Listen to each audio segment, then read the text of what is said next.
You know, during our numerous hours of counseling, a very common question will always come up, and that is a lot of students who come from good business families, a lot of students whose only aim is to be entrepreneurs, they always ask us, is it worth getting a degree or not? Is it worth finding out and going through school, college to find out if I'm good at something? Because I already know what I'm good at. So they want to know what is the value of them going through 3 years of after plus two or 5 years of after plus two. What is the point? Many would ask, and we would many times tell them many things. And the good thing is we found out that all of them now have gone on to do very successful businesses. So what I'm going to share with you now over here is what I call, is education required for business success? Most people talk about, is education required for career, for a job? We all know the answer to that. But is education required for business success? Let's look at that for the moment. Before that, one of my favorites is Mark Twain. And one of my favorite sayings of his is, I have never let my schooling interfere with my education. I'll leave that now for the moment. And let's look at different business successes. Okay? For example, I have listed down over here actually 8, like Nirma, Reliance Dhirubhai Ambani, Oyo Ritesh Agarwal, Adani Group, like Gautam Adani, so on and so forth. Right? You must be seeing it on your screen now. This business success, what is common amongst all of them over here is that they are very, very good business people who really charted across different paths, and they have made their own company come up very, very well, either as a startup or as a traditional company. Another common thing you'll see over here that they have, none of them have a very formal education. Okay, the next slide also talks about business success of equally good companies in the same country as in India. That is like Zomato, Infosys, Wow Momos. I've just taken a few of them. Byju's, Flipkart, Swiggy.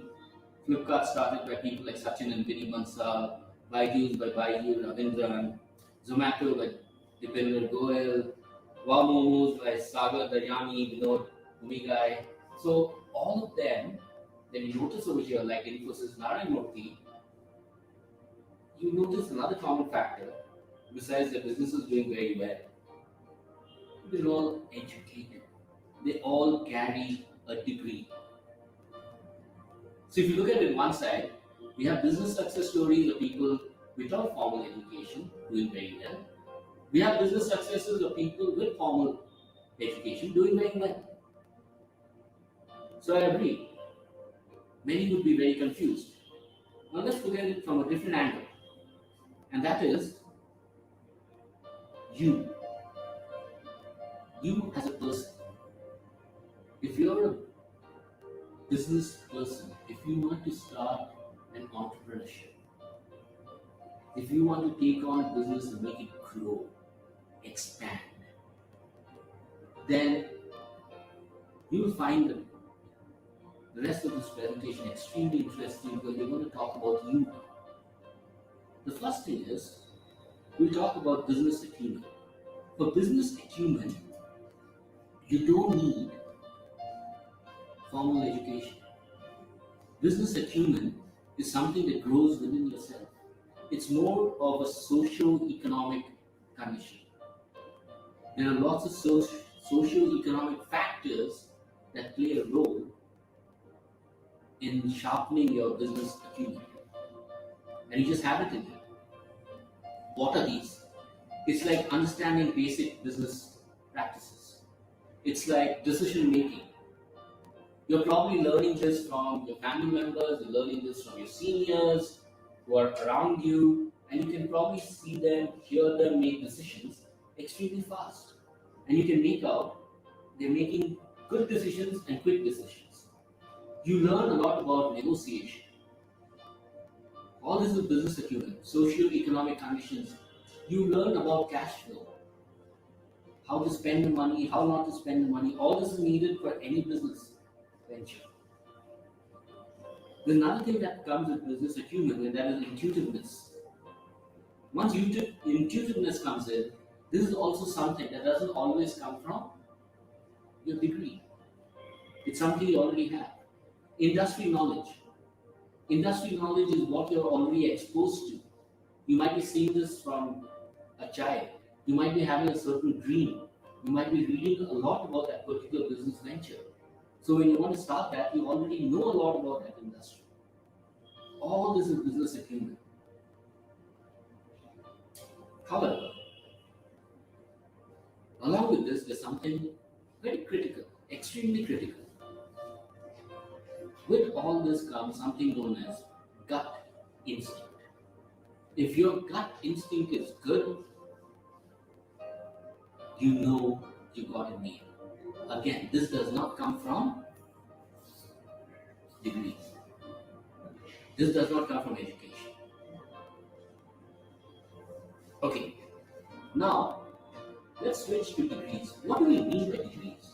What do we mean by education? Degrees. Fair enough. Why do we go after these degrees? These degrees would be probably, for example, technical. You might have computer science, you might want to do education technology, you might want to do engineering, you might want to look at information systems, so on and so forth, which are very technical. So what do you do if you want to get into the technical side of it? Then you have to go and get yourself a technical degree. What if you want to go and get a professional degree? What if you like to be a chartered accountant, an ICWA, so on and so forth, an architect? Then as a professional, you want to get into law, you want to be a doctor, you want to start your own clinic. These are all professions and they're very good ones. What do you want to do? What do you want to start? For this you need different degrees. You need to be a CA, you need to be a lawyer, so on and so forth. In business, you need to know the accounting principles. You need to know a lot about consumer behavior. You need to know about finance. All this can come from your degrees, different degrees that you can get about human resources, about manhandling, about finding out how to do pure handling, about getting work done from others, so on and so forth. These degrees, there are many. Now, for someone like you, is degree the only thing that's going to help you when you go through college? Not really. There's a very critical thing. A degree is very important. It gives you the technical knowledge, it gives you the professional knowledge, the required skill sets, so on and so forth. But when you're in college and university, what you really develop extremely fast is communication. Very important for business success. Your communication goes up. How to communicate. It's not just the languages. How do you use different devices? How do you use different software?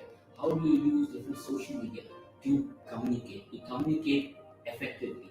What is the meaning of listening? So on and so forth. You learn that very fast during your college and school days. Problem solving. That's another very important thing. How do you get a problem solved? Your own personality development is required. Believe me, in 2 years, the amount of personality development that happens really helps a lot. Creative thinking. Tremendous creative thinking happens during your stay in college or university. It's huge. Creative thinking broadens your mind, gets you going. And then it leads to the next factor, which is to do with change. Therefore, your adaptive thinking also has to be on. That skill also has to become very, very good. And that is what will hold you in good stead as you go on in life with your business. Organizational ability. There are many things that any entrepreneur has to do and handle. And how does one handle all these organizational abilities? All this is learned. Besides whatever education one is getting, whatever technical exposure one is getting. These sort of exposures are great.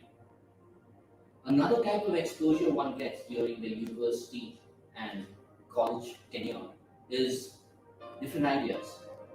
The other exposure is the network that you build, the alumni that you become a part of. All this is very important.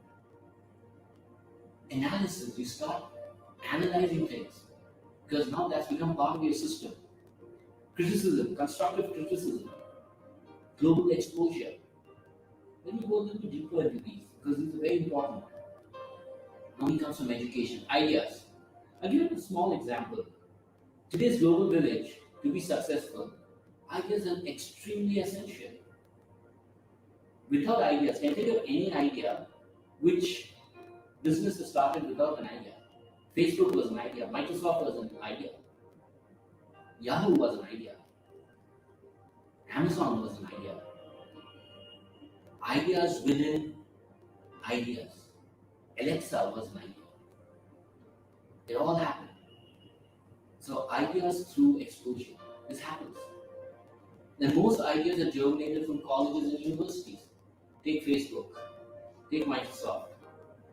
They all happened when they were in college. It's very, very common. You can go through a number of them. Apple being another one. A lot of universities are given rise. All this happened because they got idea from college, university, while they were there, and because they had the business acumen, they knew this idea will work. And they got exposed to the idea, and later on, they made it work. Network. Is network important? Yes. One type of network is your birthright. You're born in a certain family, you get a network straight away. For example, when Prince Harry was born, he got the royal family network straight away. No questions asked. That happens with everybody. Right? When the heir to Dhirubhai Ambani was born, they got a network straight away. The family, so on and so forth. So everybody has a certain birthright of a network. But the network that comes through education exposure is equally important because it's very varied. It's very spread out. It has different type of knowledge that's coming in, and it's usually extremely varied. It helps in identifying opportunities for partnerships, joint ventures, new areas of expansion. For what? For your business. It's huge, the network that you build while you're in college. Besides your birthright network, which you anyway have, which actually closely overlapping that is the alumni. Most good colleges, they have the alumni, which means you need not be exposed only to your 1 year senior, your own year, and 1 year junior network. But anyone who's passed out of those colleges or those universities, they're all part of your alumni. Therefore, you can actually share many ideas with them, and even the future who are going to pass out, they will start sharing ideas, and lots of good businesses have come out of that. So the alumni exposure is extremely important, right? Connections can lead to different internships, they can lead to different partnerships, and create business opportunities. This is a known fact. That is what happens over here. Now, again, education exposure, you remember analysis. Very important. Education helps us. How to do overall productivity and success analysis. How are ROIs actually done in a more mathematical and scientific manner. so that you don't run into trouble later. How do you work out a sound framework which actually questions your own arguments, your own thought process to make sure that those points are actually worthwhile for your business or not? You have to do the right analysis. Education exposure gives you that. It also gives you the ability to weigh different alternatives, make decisions, evaluate situations. And that's what it's all about. You notice over here, we're not talking about anything technical. We're just talking about a different exposure. Another exposure which I believe is very important for you is when you're especially in college or in university. And I believe this is why many very, very successful businessmen send their children to study in some universities, good universities, for a particular reason, and that is constructive criticism. It's a very valuable tool. When you're in college, you're just another person. You need constructive criticism. You don't need yes men. You don't need people to say whatever you say that's right, because it need not be right. And by the time you realize that you are not right, it might be a little too late, or you might have gathered a lot of loss. Right? You need to learn and grow, and that's what constructive criticism does. It gives you a very new perspective, and as a personality, it opens your eyes. Yes, it opens your eyes to think about new ideas, innovation, and most importantly, taking someone else's idea, being open to someone else's idea, someone else's thought, and sewing it together with your own business acumen, with your own ability, having a good brainstorm session and working on something. Constructive criticism, believe me, very, very required. Otherwise, it's just a one-way street. That can either be up or down. Another very important factor over here is, again, exposure from education, and that, especially today, the world is a global village. We all know that. We all know that, right? We got to understand the global scenario from a different cultural perspective. And education gives you a huge global exposure. It's very important when you do hunt for a particular degree, for a particular education exposure, you should make sure that you get global exposure, at least some part of it. The different student exchange program is called cross-cultural exposures. There are many different ways to expand your horizons. And there are ample opportunities to learn and understand. There are different global techniques which can be brought in over here. There can be different techniques which can be exported, which people might find it very, very useful. So this goes on, it's a cycle, it's a never-ending cycle. But the point is, you need global exposure, very required. Okay, I'm just going to summarize. Business acumen, you have skills, developed in college, university, exposure, you're going to get. Degrees required, you're going to get. All this put together with education exposure, again you're going to get. What does that mean? When you club all of them together with gut instinct, right? That is when you, as an individual, will find success. And believe me, success is joy. Let me once again repeat that. Success is joy. And you will achieve that. And I really wish each one of you get there. The sooner, the better. Thank you. Bye-bye.